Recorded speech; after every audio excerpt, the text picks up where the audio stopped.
কাঁচা কলা দিয়ে এত মজাদার কাবাব হয় এর আগে হয়তো আপনারা দেখেননি। এবার দেখুন কত সহজে তৈরি করে ফেলবো কাঁচা কলা দিয়ে কাবাব। এটাকে সংরক্ষণ করতে পারবো ডিপ ফ্রিজে। সঙ্গে থাকুন, দেখতে থাকুন। আসসালামু আলাইকুম।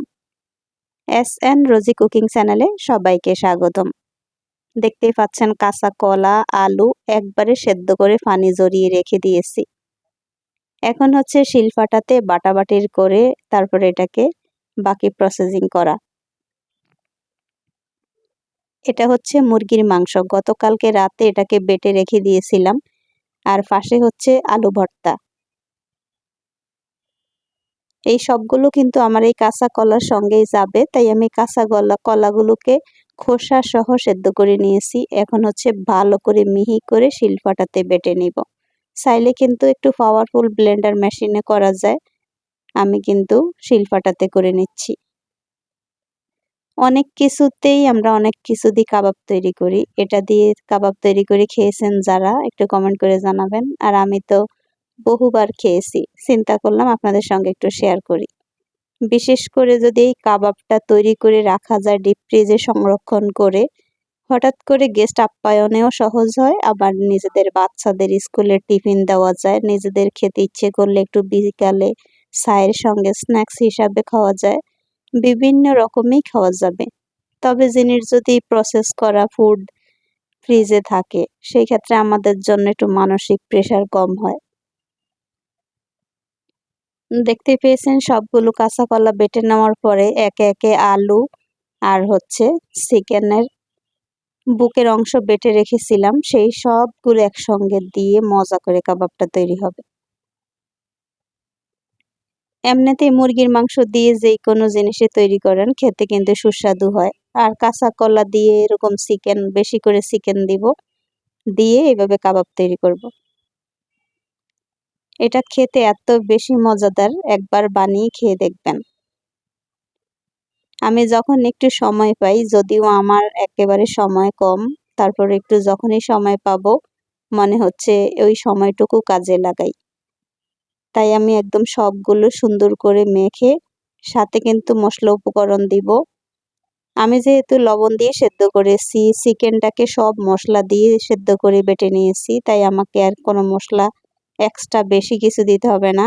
আমি দিব পেঁয়াজ কুচি, সঙ্গে দিব কাঁচামরিচ কুচি, ধনিয়া পাতা, একটু মরিচ গুঁড়া দিচ্ছি। যদিও আমি মরিচ বেটে নিয়েছি, চিকেনের সঙ্গে সবগুলো মশলাই দিয়েছি, তার জন্য আলাদা করে দিতে হয়নি। সবগুলো একসঙ্গে দিয়ে এখন মেখে তারপর আসবো ফিরে।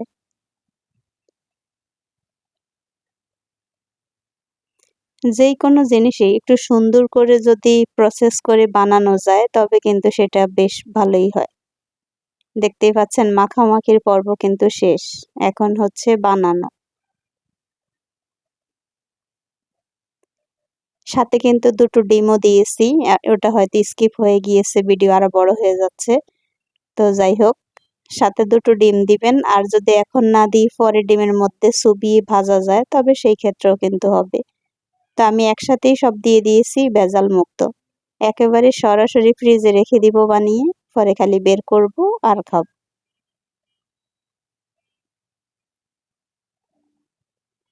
বয়সের সঙ্গে সঙ্গে সত্যি অনেক কিছু একদম ভুলে যাই, মনে হচ্ছে এখন আর অনেক কিছু করতে ইচ্ছে করে না।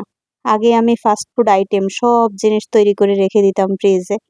আমার যখন বাচ্চারা ছোট ছিল, স্কুলে যাওয়ার জন্য প্রতি সপ্তাহে একদিন আমি সব নাস্তা বানিয়ে রেখে দিতাম।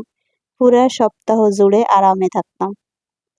আর এখন ছেলে মেয়ে বড় হয়ে গিয়েছে, ওদের টিফিন নিতে হয় না, তারপরেও বিকেলে স্ন্যাক্স আইটেম চায়ের সাথে বিকালে সন্ধ্যার পরে একটু কিছু হালকা পাতলা দিতে হয়, সেজন্যই একটু কাবাব বানিয়ে রাখছি। আর এখন যেহেতু অনলাইনের দুনিয়া, একটু বিকালে অনলাইনে অর্ডার করলেই নাস্তা চলে আসে, তার জন্যই আসলে এখন আর বানানো হয় না, সবকিছু রেডিমেড পাওয়া যায়। তারপর আমি যেহেতু রান্না করতে, এগুলো বানাতে অনেক বেশি পছন্দ করি, সেই ক্ষেত্রে মাঝে মাঝে যখন একটু সময় পাই তখনই একটু বানিয়ে রাখি। আমি এখন অনেক বেশি ব্যস্ততার ভিড়ে হারিয়ে যেতে হয় আমাকে, তাই আমি অনেক কিছু চাইলেও করতে পারি না। ওফ, দেখতেই পাচ্ছেন কত সুন্দর করে সবগুলো কাবাব বানানো শেষ। এখন হচ্ছে এগুলোকে ঠিক এইভাবেই, যেভাবে ট্রেতে রেখেছি ঠিক এইভাবেই ফ্রিজে দিয়ে দিব। তারপর যখন একটু হালকা হালকা বরফ হবে তখন বের করে বক্সে রেখে দিব। আমি এগুলো দিয়ে বার্গার বানাবো তাই বড় বড় করে বানিয়েছি।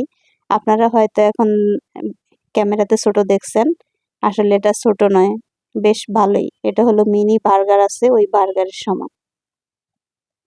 এটা দিয়ে যদি বার্গার বানিয়ে বাচ্চাদেরকে টিফিন দেওয়া যায় বা বাচ্চাদেরকে সন্ধ্যার সময় খাওয়ানো যায়, ওরা অনেক বেশি খুশি হয়ে খাবে।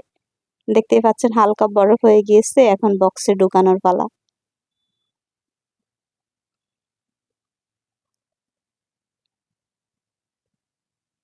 একদম বেশি বরফ হতে হবে এমন না, আমি যখন এটাকে রেখে দিব কয়েকদিন তখন অটোমেটিক্যালি এটা বরফ হয়ে যাবে। একদম ঠিক এভাবে রাখবো যাতে করে ছুরি দিয়ে আড়াল দিলেই একদম উঠে পড়ে। যখন যেটা যতগুলো প্রয়োজন হবে উঠাতে পারবো। সেজন্য কিন্তু এভাবেই রাখতে হবে। দেখতেই পাচ্ছেন। এগুলো দিয়ে বার্গার খাবো আর একটু ছোট করে সাইজ করে বানাবো, সেটা পোলাও, মাংস মানে যেকোনো কিছুর সঙ্গেই খাওয়া যাবে, গেস্ট আপ্যায়নও করা যাবে।